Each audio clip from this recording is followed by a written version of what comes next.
Halo guys, kembali lagi di Nina di Film. Kali ini kita akan melanjutkan alur cerita komik yang berjudul The End Has Come. Melanjutkan di episode 11 dan 12 kemarin. Kali ini kita akan lanjutkan di episode 13 dan 14 ya. Melanjutkan rencana Hakchul yang akan merebut pistol yang ada di salah satu zombie tentara itu. Sienna tidak setuju karena mereka tidak mungkin bisa melawan 3 zombie sekaligus. Dan belum tentu juga di pistol itu ada pelurunya. Tetapi Hakchul meyakinkan Mijun dan Yena kalau mereka suatu saat nanti bakal membutuhkan pistol. Mijun pun setuju dan mau membantu Hakchul merebut pistol itu. Sienna disuruh tunggu di sini, karena jika mereka bertiga berangkat, akan sangat mengundang perhatian zombie yang lain. Jadi hanya Mijun dan Hakchul yang akan berangkat. Singkat cerita, si Hakchul sedang mengendap-endap di bawah gedung si zombie tentara. Di depannya ada zombie cewek guys. Nah, sekarang posisi Mijun dan Hakchul sudah mau sampai di balkon.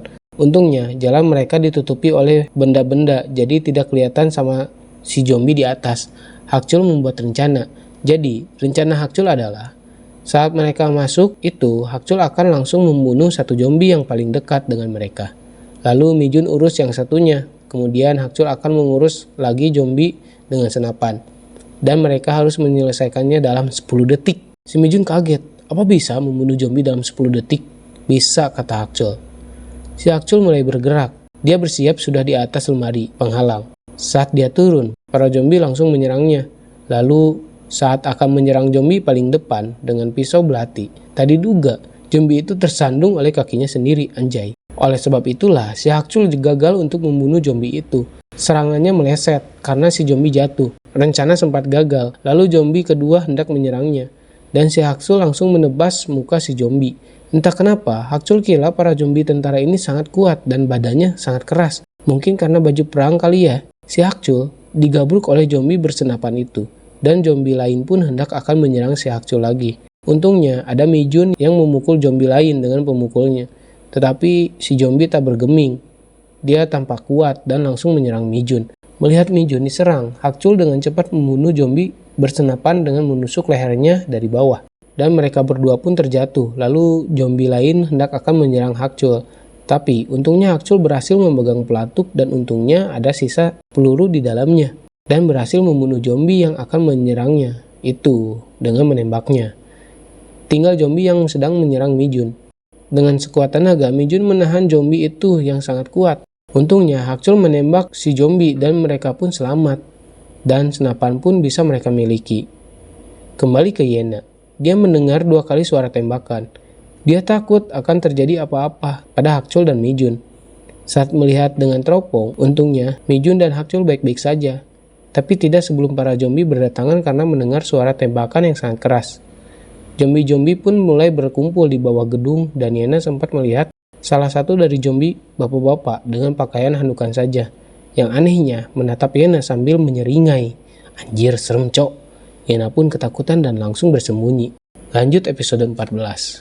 Di saat Yena bersembunyi, di balik bayang-bayang gelap itu, dari bawah terdengar gerasak-gerusuk seseorang yang sedang berjalan hendak menaiki tangga ke atas, di mana Yena berada. Terdengar beberapa kali suara benda jatuh dari bawah. Dan ternyata suara itu berasal dari si zombie mesum guys. Ngeri anjir, ada zombie mesum mah. Mana nggak pakai celana anjir. Padahal akses buat masuk ke gedung itu sudah ditutup oleh Mijun dan Hakchul. Tetapi si zombie mesum ini kok bisa ya memaksa masuk ke dalam gedung ini? Apa mungkin ada beberapa zombie yang mulai bisa berpikir? Dengan perlahan tapi pasti si zombie sudah berada selantai dengan Yena. Dia berusaha mencium-cium bau Yena yang khas. Tidak terduga si zombie berhasil menemukan si Yena sambil senyum-senyum seram. Si Yena berusaha untuk tidak bersuara dan mencoba menutup mata. Akan tetapi saat membuka mata, si zombie sudah berada di depannya dengan sangat dekat. Anjir, untungnya datang Mijun dan Hakchul berhasil membunuh si zombie dengan menusuk kepalanya dengan belatinya. Si Yena udah nangis-nangis atuh guys, kasihan. Kalau Hakchul telat dikit aja, si Yena udah bakal dihamilin sama si zombie ini mah. Singkat cerita, mereka sudah berada di ruangan yang cukup aman. Mereka bertiga membicarakan soal zombie yang bisa menyeringai tadi ke Yena. Si Hakchul mengaku dia sudah mengunci pintu keluar itu, bahkan menutupnya dengan barang-barang. Saat mereka datang pun keadaan pintu itu sudah seperti didobrak paksa, seperti kelakuan manusia normal bukan zombie. Lalu si Mijun ikut bicara. Kemungkinan setiap zombie memiliki keunikan yang bisa berubah perlahan. Bisa jadi nanti para zombie bisa naik tangga, melompat, atau merencanakan sesuatu bersama untuk menyerang manusia biasa. Dan mungkin saja bukan hanya kecerdasan, tapi fisik juga mungkin akan berkembang. Si Mijun bisa menyimpulkan seperti ini karena dia tergila-gila dengan game zombie yang sering dia mainkan. Dan itu mungkin hanya perasaannya saja.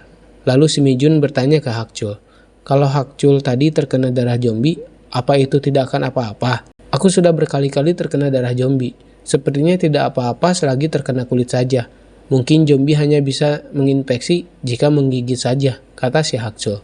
Lalu mereka membahas rampasan yang di zombie tentara tadi. Mereka mendapatkan senapan dengan 15 peluru, 2 belati khusus militer, dan Hakchul memberikan 1 belatinya ke Mijun, dan satunya lagi ke Yena, agar Yena bisa menjaga dirinya sendiri.